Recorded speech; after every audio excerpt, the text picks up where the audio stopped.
Jésus-Christ, le Fils de Dieu, Jésus-Christ, le Fils de Dieu, est mort à la croix, est mort à la croix. Jésus-Christ, le Fils de Dieu, Jésus-Christ. Voilà. Bonjour frères et sœurs, Jean-Marc Bali, serviteur de l'Éternel. Voilà, je viens devant vous pour une vidéo, nouvelle vidéo. En fait, c'est la suite de la vidéo que j'avais faite sur la personne du Christ qui s'appelait « Qui est Jésus-Christ ?» Donc on va faire la partie 2 maintenant et aller un petit peu plus loin dans la compréhension de la personne de Jésus-Christ. Amen.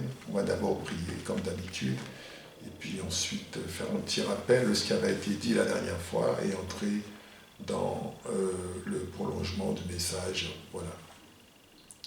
Merci Seigneur notre Dieu. Je te rends grâce Seigneur, je te bénis. Tu es le Tout-Puissant, tu es le Seigneur des Seigneurs, tu es le Roi des Rois. Tu es le seul Adonai, le seul Elohim. Tu es celui qui nous conduit, celui qui nous guide, celui qui nous aime. Je te rends grâce Seigneur, je te bénis pour la personne de Jésus-Christ, qui est le Seigneur, qui est Seigneur à la gloire de Dieu le Père. Gloire à l'Éternel, gloire au Tout-Puissant, gloire au seul Seigneur, Créateur du ciel et de la terre. Amen. Je prends autorité sur tout esprit impur, sur toute entité spirituelle démoniaque. Je vous commande de quitter ces lieux dès maintenant et à toujours. Au nom puissant de Jésus-Christ de Nazareth. Amen. Voilà. Alors, frères et sœurs, donc on avait parlé la dernière fois donc, par rapport à la personne de Jésus, qui est Jésus, du fait que Jésus-Christ avait commencé déjà par être créé. D'accord ?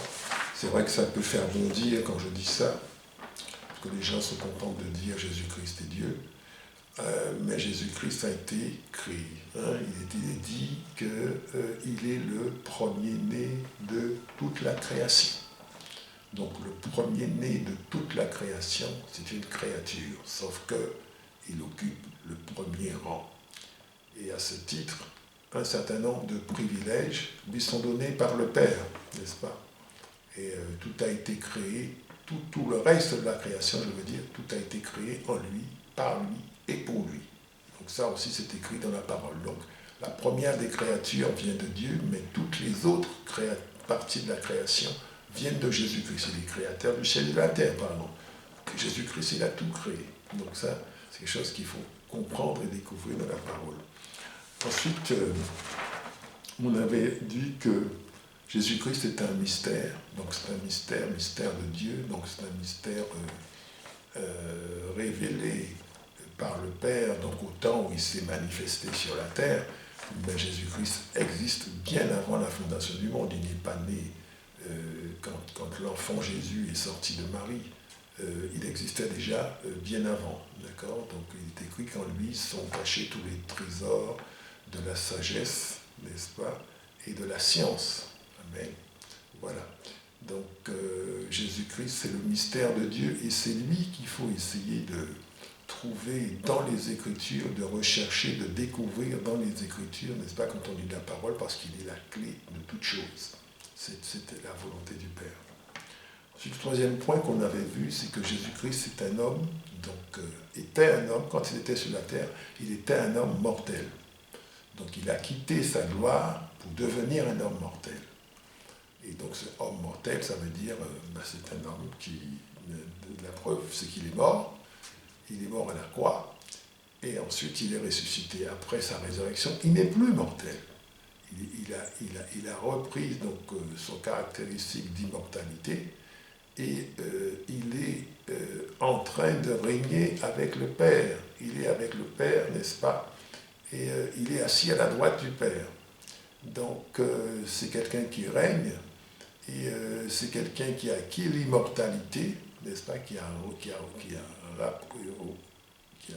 récupéré son immortalité, voilà. C'est quelqu'un qui a été ressuscité par le Père, d'accord ? Il ne s'est pas ressuscité tout seul, d'accord ? c'est la puissance du Père qui a ressuscité Jésus-Christ, n'est-ce pas? Et c'est quelqu'un aussi donc, qui occupe la première place en tout. La volonté du Père, c'est que Jésus occupe la première place en tout. Donc quand on dit qu'il il est ressuscité, ça veut dire que Jésus-Christ, en fait, il est passé de cette vie, la vie avec nous, et il est entré dans une autre vie par sa résurrection, c'est-à-dire la vie que nous devons prendre après, la vie dans le royaume, n'est-ce pas? Donc, il est le premier des ressuscités, c'est quelqu'un qui occupe les prémices en toutes choses. Ça, c'est la volonté, n'est-ce pas, de notre Dieu, n'est-ce pas? Voilà, merci Seigneur notre Dieu, je te rends grâce, je te bénis pour cela. Alors, ça c'était à titre de rappel évidemment, et comme j'ai l'habitude de vous dire, pour ceux qui souhaitent de plus amples informations là-dessus, mais je vous invite à vous reporter à le message précédent qui est Jésus-Christ. Qui est Jésus-Christ? Voilà. Qui est Jésus-Christ? Partie 1. Voilà, partie 1. Voilà. Ensuite, on va continuer, donc rajouter quelques points sur la personne de Jésus, parce que bon, c'est quelqu'un quand même qui mérite d'être connu. Il est le seul, n'est-ce pas, à être ce qu'il est, c'est-à-dire celui qui est mort pour ceux qu'il est venu sauver. C'est un Dieu qui est mort, il est mort pour ceux qui sont à lui. Donc, c'est quelqu'un qui est allé très loin dans l'amour, et personne n'est allé aussi loin que Jésus dans l'amour. Donc, beaucoup de gens parlent d'amour, notamment la religion qui s'en vient, qui veulent mettre en place, ils vont la baser sur l'amour. Mais le plus grand amour, c'est celui de Jésus-Christ. Il n'y a pas de plus grand amour, n'est-ce pas, que de donner sa vie pour ses amis, comme il est écrit dans la parole. Alors, continuer sur le message, on va élargir un peu l'horizon et considérer les âmes qui sont sur la terre. Toutes les âmes qui sont sur la terre. Dans une étude donc, que j'ai suivie sur Internet, dont la source est fr.411answers.com, fr.411answers.com, c'est le nom du site où je me suis renseigné, il apparaît qu'il y a pas moins de 4200 religions différentes dans le monde. 4200 religions différentes dans le monde, vous voyez. 4200, et puis avec des religions dominantes. Des religions donc, comme le christianisme, plusieurs courants dans le christianisme, donc ceux qui adorent Jésus-Christ et qui le considèrent comme Dieu, dont je fais partie.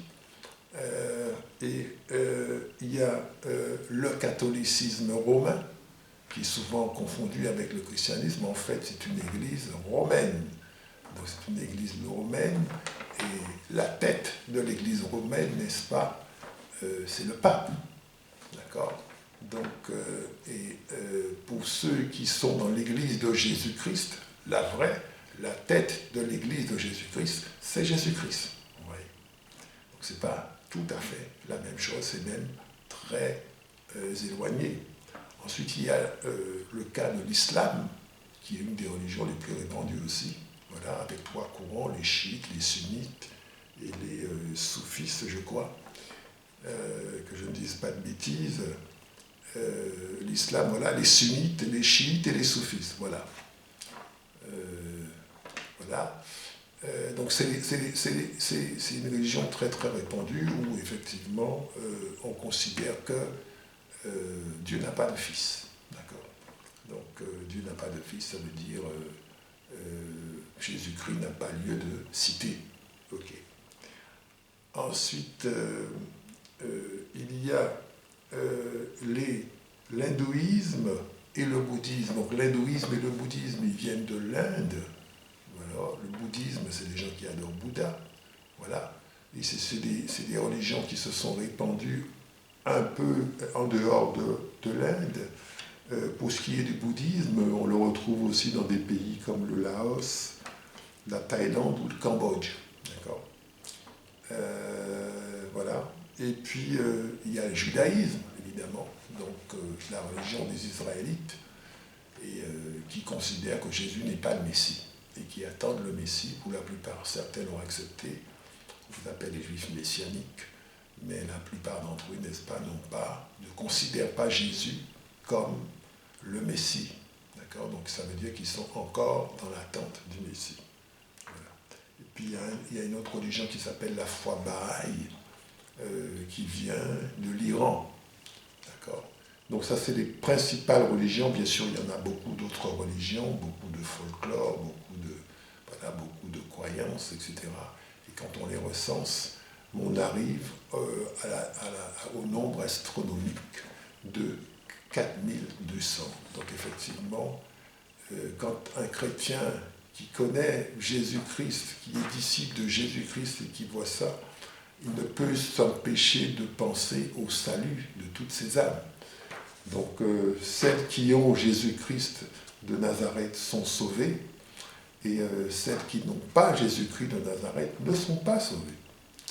Donc le défi, le challenge pendant la vie, pendant l'existence pour le disciple, c'est de parler de Jésus-Christ, c'est de répandre la parole, d'obéir à Christ qui a dit d'aller jusqu'aux extrémités de la terre pour répandre la parole.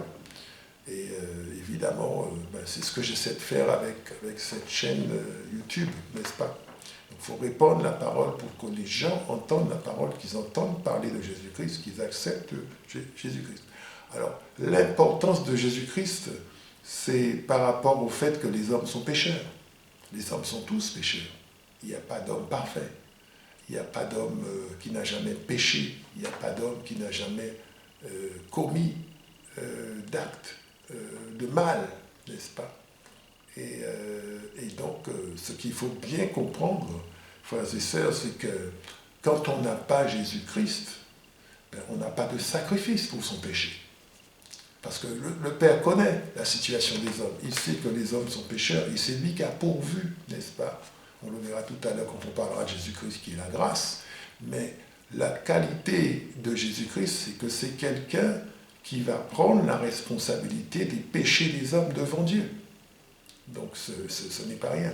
Nous ne pouvons pas nous-mêmes effacer nos péchés. Beaucoup de gens peuvent le croire parce que c'est ainsi qu'ils ont été enseignés, c'est ainsi que leurs traditions les ont éduqués, en pensant que par exemple parce qu'ils font des jeûnes, parce qu'ils font des prières, parce qu'ils font ceci, cela, que leurs péchés sont effacés. Je m'adresse à tous ceux qui m'écoutent et qui ne sont pas chrétiens et qui pensent qu'ils sont OK avec Dieu, avec ce qu'ils font. Ce qu'il faut bien comprendre, c'est que Dieu ne fait pas corps avec le péché. Dans la Bible, donc qui est la Bible du Dieu que je sers, le livre du Dieu que je sers, il est écrit « Le salaire du péché, c'est la mort ». Donc c'est une chose grave. Dieu est tellement saint, Dieu est 3 fois saint, dit la parole, il est tellement sensible au péché qu'il ne supporte aucun péché, pas le moindre péché. Donc effectivement, tous ceux qui se présentent à Dieu, disons par exemple à l'issue de leur vie, ils vont passer en jugement. Et ceux qui n'ont pas de sacrifice pour leur péché, c'est-à-dire pour traiter la question du péché, ils finiront dans la mort éternelle. Puisque l'évangile, c'est une question de vie et de mort éternelle. Vous voyez. Donc c'est une question importante, c'est pour ça qu'il est important de le dire, même si ça choque, même si ça surprend. On peut se dire, voilà, comment un Dieu si bon a pu créer l'enfer. Mais ce Dieu si bon a donné son Fils, a livré son Fils, n'est-ce pas, pour que les hommes puissent être sauvés, et le châtiment qui devait tomber sur nous tombe sur le Christ. Vous voyez. Donc le Christ est très précieux. Il est un agneau précieux, il est un sacrifice. On se présente devant le Père avec un sacrifice. D'accord ? La parole déclare, on ne se présente pas les mains vides. Donc il faut avoir Jésus avec soi, n'est-ce pas ? Voilà. Donc au niveau des Écritures, pour soutenir ce que je dis, je vais citer donc un passage très connu dans le livre de Jean, chapitre 3, versets 16 à 17, il est écrit « Car Dieu a tant aimé le monde qu'il a donné son Fils unique, afin que quiconque croit en lui ne périsse point, mais qu'il est la vie éternelle. Dieu, en effet, n'a pas envoyé son Fils dans le monde pour qu'il juge le monde, mais pour que le monde soit sauvé par lui. Donc l'intention de Dieu, on le voit encore, c'est de sauver. C'est de sauver qui que ce soit. Quiconque désire Jésus-Christ, quiconque désire être sauvé, quiconque désire se mettre en accord avec le Créateur de toutes choses, peut le faire à travers Jésus-Christ. Amen. Il y a une autre parole que je vais citer également, c'est dans le livre des épîtres de Jean, première épître de Jean, chapitre 2, verset 23. Il est écrit « Quiconque nie le Fils n'a pas non plus le Père. Quiconque confesse le Fils a aussi le Père. » D'accord ? On peut résumer ça en disant on n'a pas le Père, celui qui a le Fils a le Père.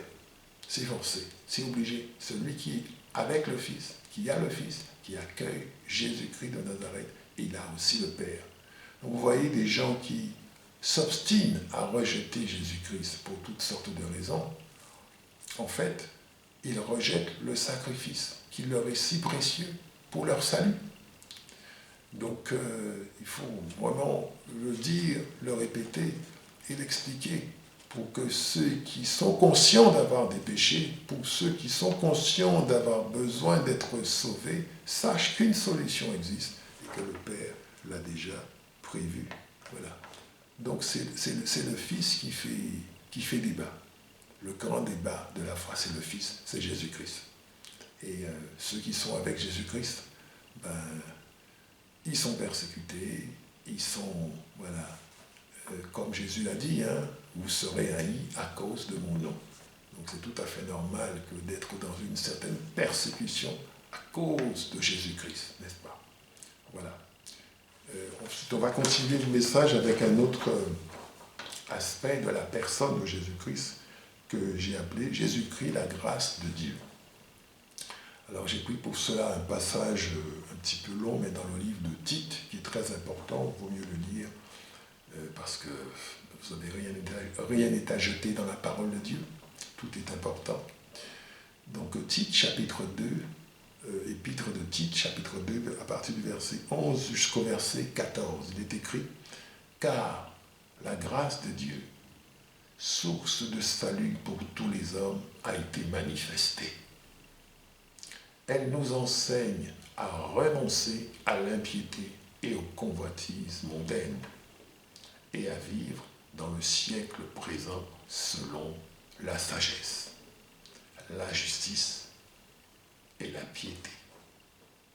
En attendant la bienheureuse espérance et la manifestation de la gloire du grand Dieu et de notre Sauveur Jésus-Christ, qui s'est donné lui-même pour nous, afin de nous racheter de toute iniquité et de se faire un peuple qui lui appartienne, purifié par lui et zélé pour toute bonne œuvre.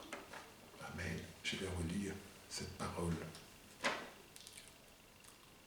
Car la grâce de Dieu, source de salut pour tous les hommes, a été manifestée.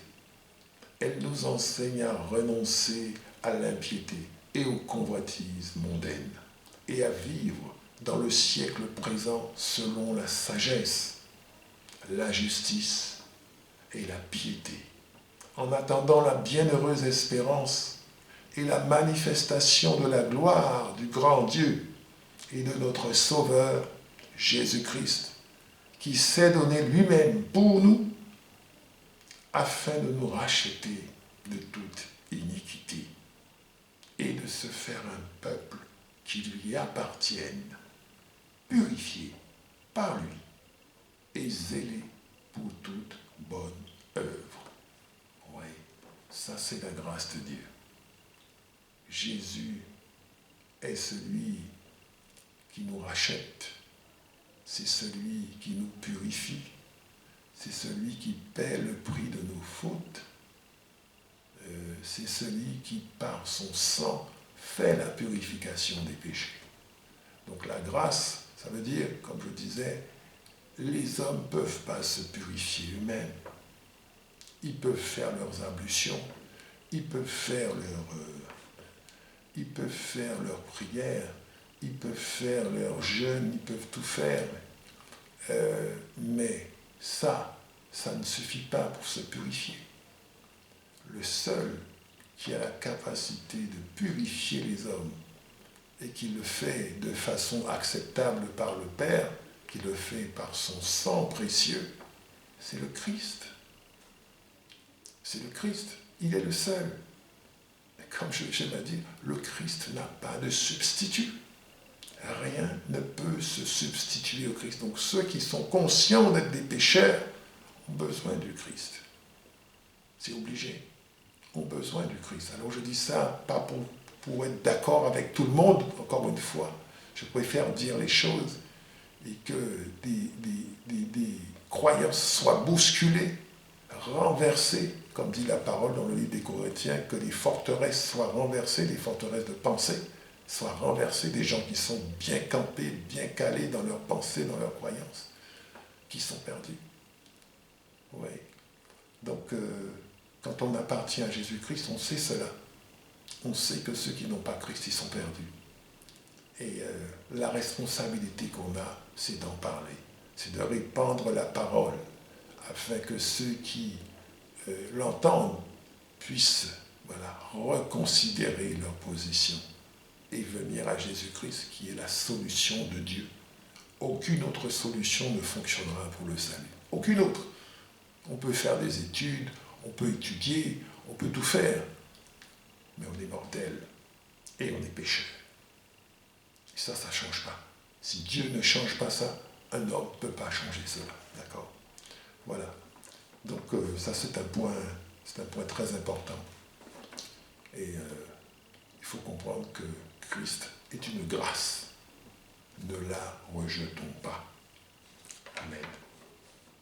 Ensuite, le dernier point que je voudrais évoquer pour terminer ce message, c'est par rapport à Christ qui est la lumière de la vie. Christ, lumière de la vie. J'ai pris un passage dans le livre de Jean, l'évangile de Jean, commencement de l'évangile de Jean, chapitre 1, verset 1 jusqu'au verset 5. Il est écrit, « Au commencement était la parole, et la parole était avec Dieu.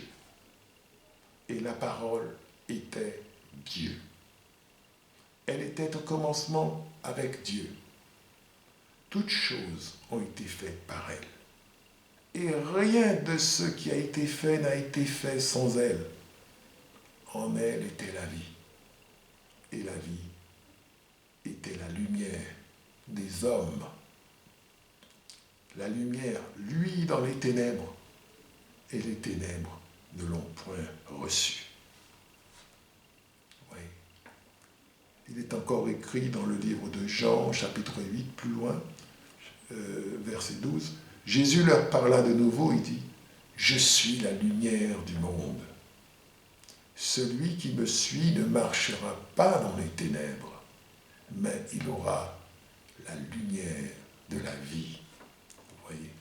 Donc là, il est question de Jésus-Christ sous l'aspect de la lumière. Parce que Jésus-Christ, c'est quelqu'un qui est extrêmement grand, le plus grand de tous les hommes, excepté le Père. Hein.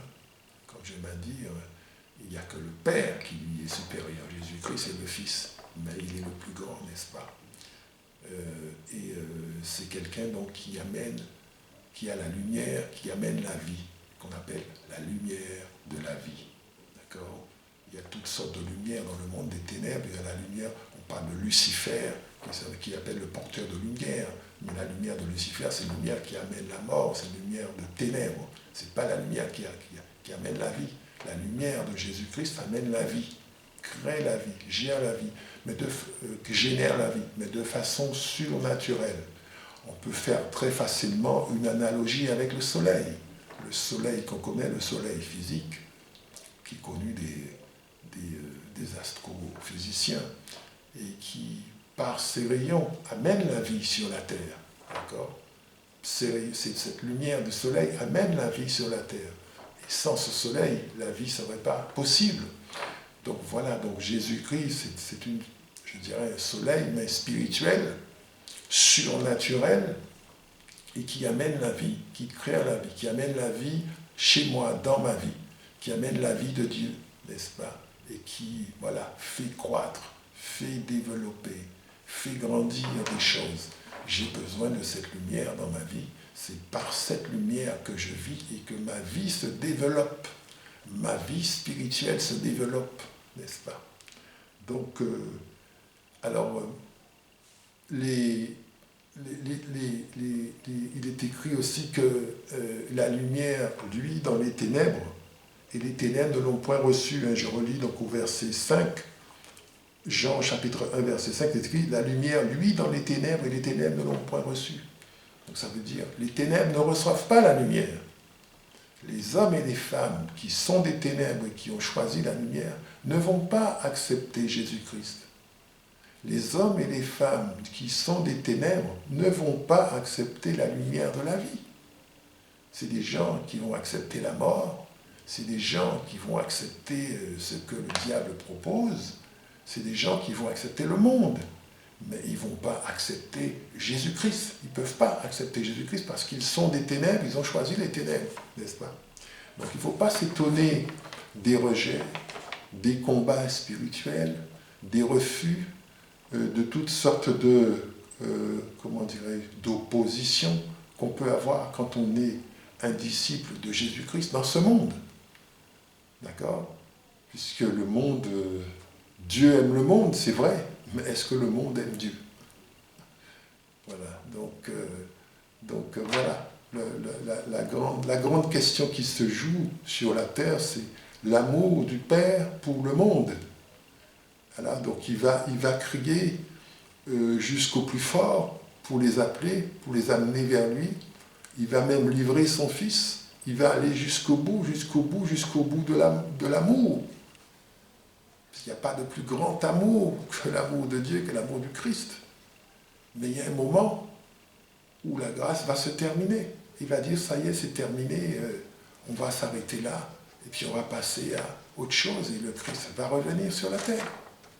Le Christ va revenir, et ce sera trop tard pour ceux qui voudront se repentir de le faire. Donc j'invite ceux qui sont touchés par ce message à faire une prière personnelle pour se repentir. Et se repentir, et il n'est pas trop tard. Quel que soit ce qu'on a pu faire, quel que soit ce qu'on a pu dire, tout cela, Dieu est plus grand que tout cela. Dieu est plus grand que mon péché. Je peux me juger moi-même et dire, voilà, je suis indigne de Dieu. On est tous indignes de Dieu, c'est Dieu qui nous rend dignes. On ne peut devenir parfait qu'en Jésus-Christ. Et c'est valable pour tous, c'est valable pour les chrétiens, c'est valable pour les non-chrétiens, c'est valable pour tous. Donc j'invite à ceux qui n'ont pas accepté Jésus-Christ de le faire au cours de l'existence. C'est la meilleure affaire qu'on puisse faire. C'est la meilleure affaire qu'on puisse faire pendant sa vie. Évidemment, ça s'accompagne de persécutions. On vous persécute, voilà, on vous combat, voilà. Tout ce que vous faites, on le combat. Le monde des ténèbres s'empresse de venir vous combattre, effectivement. Mais ce chemin, qui est un chemin difficile, qui est un chemin escarpé, qui est un chemin resserré et qui se fait avec le Christ, on ne fait pas ça tout seul. Dès qu'on accepte Jésus-Christ, on reçoit un équipement. Cet équipement nous permet effectivement d'apprendre à marcher avec Dieu. Et c'est très important, c'est l'Esprit de Dieu, n'est-ce pas, qui va commencer à nous éduquer, qui va commencer à nous pousser. Et puis on reçoit aussi un ange. Un ange est affecté, frères et sœurs, à ceux qui sont destinés à recevoir le salut. Donc, effectivement, donc, tout ça, ce sont des choses surnaturelles. Et ce sont des choses qui sont destinées à ceux qui sont des enfants dans leur cœur, qui sont enfants de Dieu, qui se sentent enfants de Dieu, qui aiment Dieu, et qui se disent quand même que ils ne savent pas tout, et ils ne peuvent pas tout, et qu'il y a des choses qui les dépassent. Le Père a prévu cela. Il est possible à tout homme qui le désire d'être sauvé. Je vous remercie de votre attention. C'était Jean-Marc Bali, votre serviteur. Que le Seigneur vous bénisse, que le Seigneur vous accorde sa grâce, sa paix, et je vous dis à bientôt pour une nouvelle vidéo. Au revoir.